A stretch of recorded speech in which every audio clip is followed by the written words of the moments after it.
Hi friends, welcome to my channel Swadishta Santrupti. ಇವತ್ತು ನಾವು ರಾಗಿ ಹುರಿ ಹಿಟ್ಟಲ್ಲಿ ಉಪ್ಪಿಟ್ಟು ಹೆಂಗೆ ಮಾಡೋದು ಅಂತ ಈಸಿಯಾಗಿ ನೋಡ್ಕೊಳ್ಳೋಣ. ಇದಕ್ಕೆ ಫಸ್ಟ್ ಒಂದು ಪಾತ್ರೆಯಲ್ಲಿ 1 ಕಪ್ಪಷ್ಟು ರಾಗಿ ಹುರಿ ಹಿಟ್ಟನ್ನ ಹಾಕ್ತಾಯಿದ್ದೀನಿ. ಇದನ್ನು ನಾವು ಒದ್ದೆ ಆಗೋ ಥರ ಮಜ್ಜಿಗೆ ಹಾಕಿ ಕಲಿಸ್ಕೋಬೇಕಾಗತ್ತೆ. ಒಂದು 2ರಿಂದ 3 ಸೌಟಷ್ಟು ಹಿಡಿಸುತ್ತೆ. ನೀವು ಕನ್ಸಿಸ್ಟೆನ್ಸಿ ನೋಡಿಕೊಂಡು ಎಷ್ಟು ಬೇಕೋ ಅಷ್ಟು ಹಾಕ್ಕೊಳ್ಳಿ. ರಾಗಿ ತುಂಬ ತಂಪು, ಸೊ ಮಿಲ್ಲೆಟ್ಸಲ್ಲಿ ರಾಗಿ ಕೂಡ ಒಂದು. ನಮ್ಮ ಕರ್ನಾಟಕದಲ್ಲಿ ಇದನ್ನೇ ತುಂಬ ಜಾಸ್ತಿ ನಾವು ಯೂಸ್ ಮಾಡುವಂಥದ್ದು. ಆಮೇಲೆ ಇದು ತುಂಬ ಈಸಿಯಾಗಿ ದಿಢೀರಾಗಿ ಮಾಡೋವಂಥದ್ದು. ಈವ್ನಿಂಗ್ ಸ್ನ್ಯಾಕ್ಸ್ಗೆ, ಬೆಳಿಗ್ಗೆ ಬ್ರೇಕ್ಫಾಸ್ಟ್ಗೆ, ರಾತ್ರಿ ಡಿನ್ನರ್ಗೆ ಕೂಡ ಮಾಡ್ಕೋಬಹುದು. ಟ್ರೈ ಮಾಡಿ ನೋಡಿ.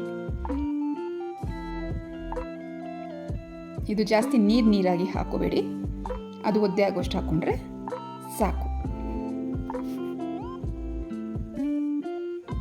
ಇವಾಗ ಇದು ಆಗಿದೆ. ಇದನ್ನು ನಾವು ಸೈಡಲ್ಲಿ ಇಟ್ಕೊಳ್ಳೋಣ. ಒಗ್ಗರಣೆಗೆ ಏನು ಬೇಕು ಅಂತ ನೋಡ್ಕೊಳ್ಳೋಣ. ಮೊದಲಿಗೆ ಒಂದು ಪಾತ್ರೆಯಲ್ಲಿ 2 ಸ್ಪೂನಷ್ಟು ಎಣ್ಣೆ ಹಾಕ್ತಾ ಇದ್ದೀನಿ. ಒಂದು ಸ್ವಲ್ಪ ಸಾಸಿವೆ,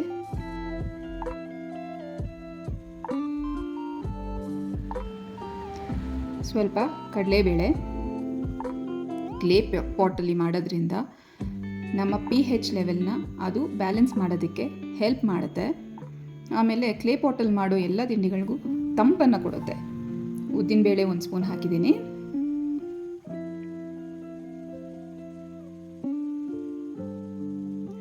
ಸ್ವಲ್ಪ ಜೀರಿಗೆ ಆ್ಯಡ್ ಮಾಡೋಣ ಈಗ.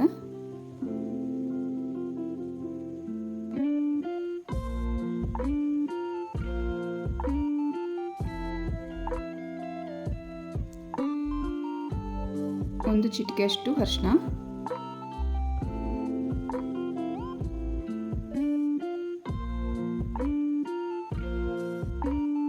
ಬೇಸಿಕ್ಕಾಗಿ ಮನೇಲಿ ಸಿಗುವಂಥ ಕ್ಯಾರೆಟು, ಬೀನ್ಸ್ನ ಹಾಕಿ ನಾನು ಇದನ್ನು ಮಾಡ್ತಾ ಇದ್ದೀನಿ. ನೀವು ಯಾವುದು ಬೇಕಾದ್ರೂ ತರಕಾರಿ ಯೂಸ್ ಮಾಡ್ಕೋಬೋದು. ಒಂದು ಸಣ್ಣ ಕ್ಯಾರೆಟ್ನ ಸಣ್ಣದಾಗಿ ಹಚ್ಕೊಂಡು ಹಾಕ್ಕೊಂಡಿದ್ದೀನಿ. ಬೀನ್ಸ್ ಕೂಡ ಅಷ್ಟೇ, 2ರಿಂದ 3 ಬೀನ್ಸ್ ಸಾಕು. ಅದನ್ನು ಕೂಡ ಸಣ್ಣಗೆ ಹಚ್ಕೊಂಡಿದ್ದೀನಿ. ಒಂದು ಸಣ್ಣ ಈರುಳ್ಳಿ, ಅದೂ ಅಷ್ಟೇ ಸಣ್ಣದಾಗಿ ಹಚ್ಕೊಂಡಿರೋದು. ಇದನ್ನೆಲ್ಲ ಚೆನ್ನಾಗಿ ಫ್ರೈ ಮಾಡ್ಕೊಳ್ಳೋಣ.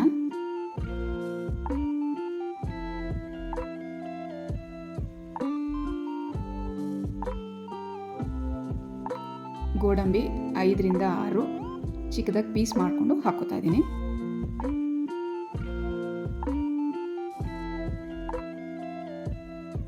ಕರಿಬೇವು ಅಷ್ಟೇ ಸಣ್ಣದಾಗಿ ಹೆಚ್ಕೊಂಡಿದ್ದೀನಿ.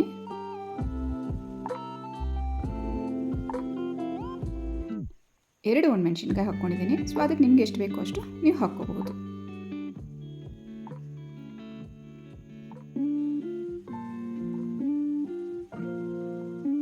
ಸೊ ಅದಕ್ಕೆ ಬೇಕಾಗಿರೋಷ್ಟು ಉಪ್ಪು, ಇದನ್ನೆಲ್ಲ ಹಾಕಿ ನಾವು ಇದು ಕ್ಲೀನಾಗಿ ಫ್ರೈ ಆಗೋವರೆಗೂ ಕಲೆ ಹಾಕೋಣ. ಹುರಿ ಹಿಟ್ಟಲ್ಲಿ ಮಾಡ್ತಾ ಇರೋದ್ರಿಂದ ಹಿಟ್ಟು ಹಾಕಿದ್ಮೇಲೆ ಜಾಸ್ತಿ ಕಲಸೋ ಕೆಲಸ ಇಲ್ಲ. ಸೊ ಈಗಲೇ ಇದು ಫ್ರೈ ಆಗೋವರೆಗೂ ಕ್ಲೀನಾಗಿ ಫ್ರೈ ಮಾಡ್ಕೊಂಬಿಟ್ಟು ಆಮೇಲೆ ಹುರಿ ಹಿಟ್ಟು ಹಾಕಿ ಅದೆಲ್ಲ ಮಿಕ್ಸ್ ಆಗೋಷ್ಟು ಫ್ರೈ ಮಾಡಿಕೊಂಡ್ರೆ ನಮ್ಮ ಉಪ್ಪಿಟ್ಟು ರೆಡಿ ಆಗುತ್ತೆ.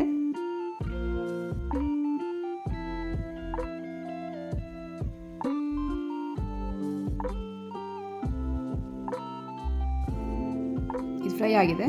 ಈಗ ನಾವು ಮಜ್ಜಿಗೆಯಲ್ಲಿ ಕಲಸಿಟ್ಕೊಂಡಿರುವಂಥ ರಾಗಿ ಹುರಿ ಹಿಟ್ಟನ್ನ ಮಿಕ್ಸ್ ಮಾಡೋಣ.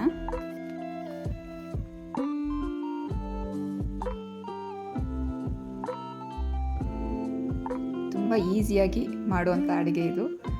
ಮಜ್ಜಿಗೆ ಹಾಕಿರೋದ್ರಿಂದ ನಿಂಬೆ ಹಣ್ಣಿನ ರಸ ಬೇಕಾಗಿಲ್ಲ. ನಿಮಗೆ ಬೇಕಂದರೆ ಆ್ಯಡ್ ಮಾಡ್ಕೋಬಹುದು.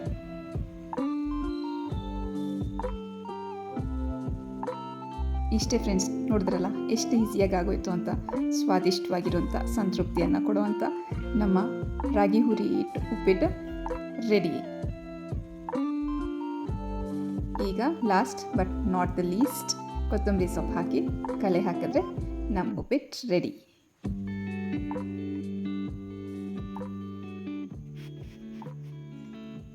ಪ್ಲೇಟಿಂಗ್ ಮಾಡೋಣ. ಟೇಸ್ಟ್ಗೆ ಒಂದು 1/2 ಸ್ಪೂನಷ್ಟು ತುಪ್ಪ ಹಾಕ್ತಾಯಿದ್ದೀನಿ. ಸೌತೆಕಾಯಿ ಜೊತೆಗೆ ಆ್ಯಡ್ ಮಾಡೋಣ.